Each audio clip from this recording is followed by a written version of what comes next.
Welcome to Do Beautiful Things. I'm your host, Jenny Lawson, President and CEO of Keep America Beautiful. In this podcast, we'll discuss ending litter, the truth behind recycling, and making communities beautiful for people and for a more sustainable future. We'll be talking to industry experts, community leaders, and everyday people who want to do the right thing, including from time to time, my mother. Thank you for joining us. I hope you learned something, and I know I will. Welcome back to Do Beautiful Things. In today's episode, we're paying tribute to Dr. Martin Luther King Jr. in celebration of his 95th birthday. The King Center's website describes his philosophy of a beloved community as one that envisions a world where all people can share in the wealth of the earth. At Keep America Beautiful, we share this ideal, imagining a world where everyone lives in a clean, green, and beautiful community. We bring this vision to life through service, through inclusion, and through a steadfast commitment to creating positive change. In this episode, we'll share a story of how Keep America Beautiful is actively working towards this vision. For the 5th consecutive year, Keep America Beautiful is offering our MLK Community Improvement grants to support projects that enhance the beauty and cleanliness of roads, neighborhoods, and parks named in honor of Dr. King. In 2022 and 23, we granted more than $230,000 to communities nationwide, engaging approximately 1,570 volunteers, cleaning 419 public spaces, and reaching an estimated 1.47 million people with these granted projects. One noteworthy community that received funding was Jackson, Mississippi. The project involved beautification efforts, including the installation of 10 colorful and vibrant murals along a mile of Martin Luther King Jr. Drive, celebrating Dr. King and several important Mississippi civil rights leaders. The completion of this project was celebrated with a public unveiling of the murals, followed by the annual MLK Day Parade. Our Senior Vice President of the affiliate network, Dave Fursell, had the honor of attending this celebration. In this episode, you'll hear his interviews with key members of the Keep Jackson Beautiful team, including Executive Director Alicia Crudup and Patty Patterson, a longtime volunteer and environmental coordinator of Keep Jackson Beautiful. They'll share insights into the details of the project and its significance for the city. Here's what Patty had to say to Dave. What were the hopes for the MLK mural project? What was the hope? What's the outcome, do you think, that this community is going to experience? The hope in that area, since it is Dr. Martin Luther King Drive, the hope is to bring back hope. For so many years, and across America, MLK boulevards have just taken a plummet. It's time for us to upgrade those areas across the nation as well. But here in Jackson, Mississippi, we see an award for rezone.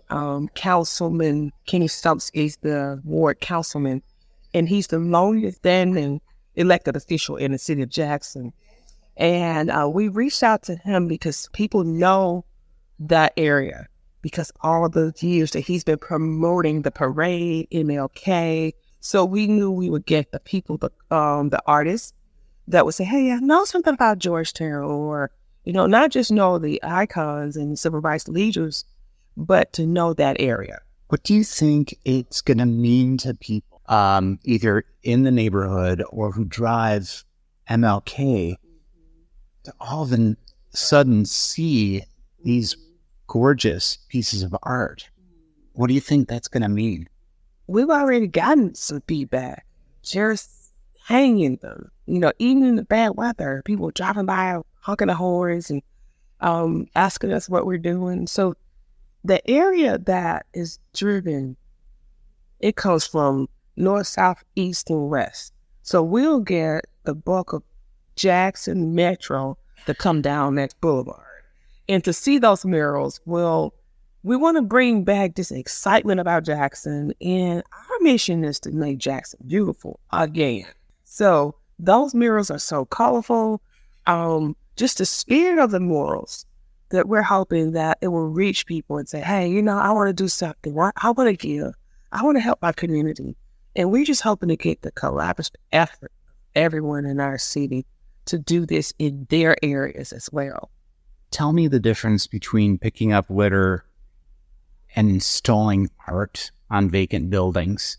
Tell me the difference, the energy or the vibe. That installing those units, you didn't look around, you just forgot about how trashed out this could be. You saw it today with all that material debris that was near that artwork. It makes you forget about it and see, hey, what we can do better, because Jackson is a jewel. Thanks, Patty, for the hundreds of hours and all the dedication you've given to this work and to Keep Jackson Beautiful. And now we'll listen to Dave's conversation with Keep Jackson Beautiful's executive director, Alicia Crudo.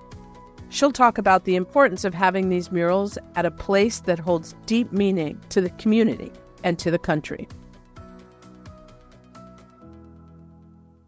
Tell me about what you hoped for, either short term or in the long term with the project. Short term, I knew it was a Band-Aid because it's much more that needs to be done. Those properties, a lot of them are dilapidated and they're falling apart. And I know putting art up is temporary. And the art, we did it temporarily because we didn't know if they were going to fall and didn't want to destroy the art.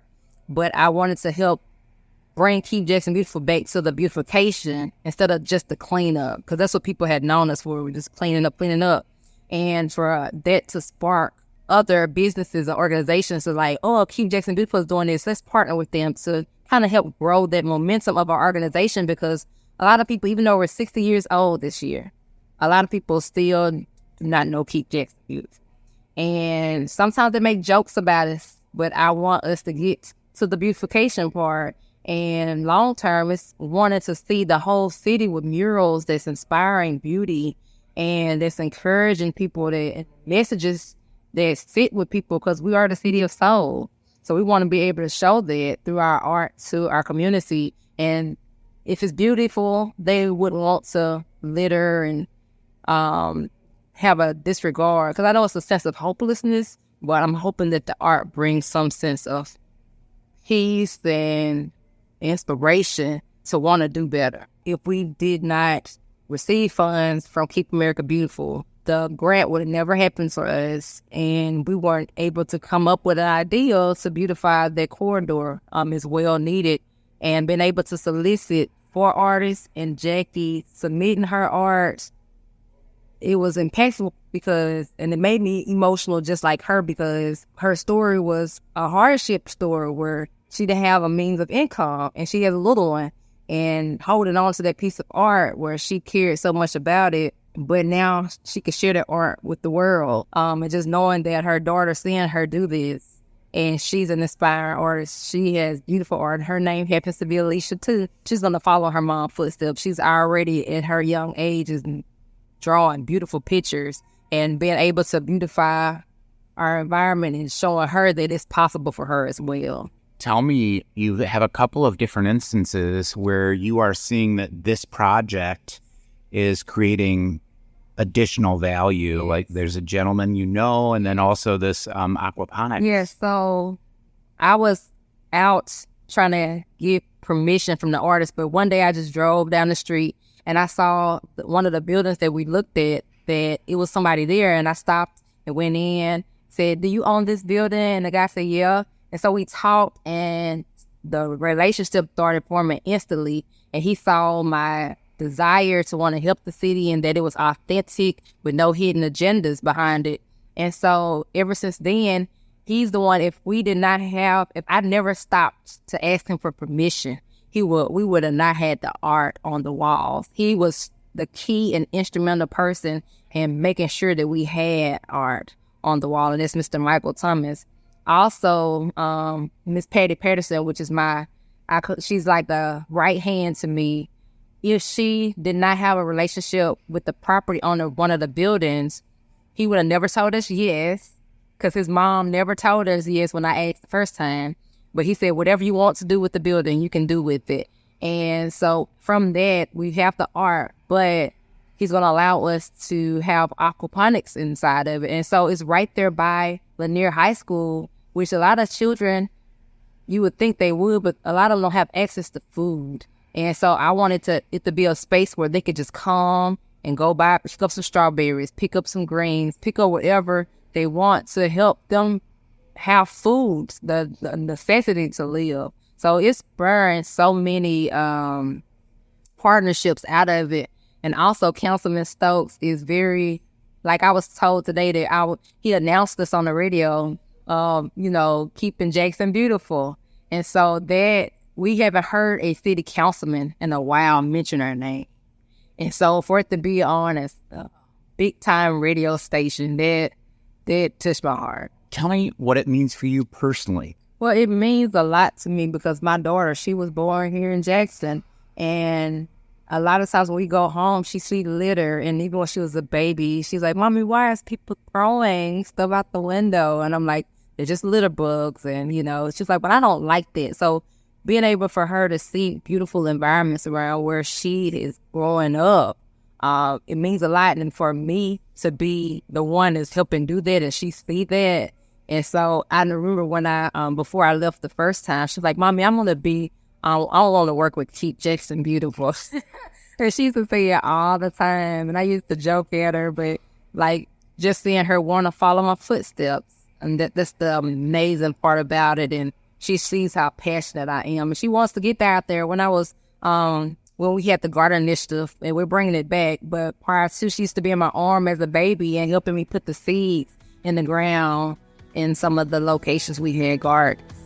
Thank you, Alicia, and thank you, Patty, and thank you, Dave, for a great conversation.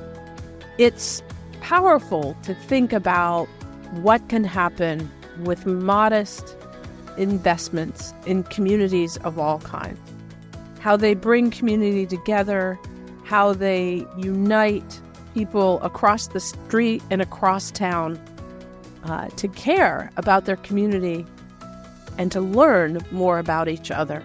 We're very grateful for your time and your participation in our MLK Community Improvement Grant. To learn more about our MLK grants or to submit an application, just head over to our website, kab.org.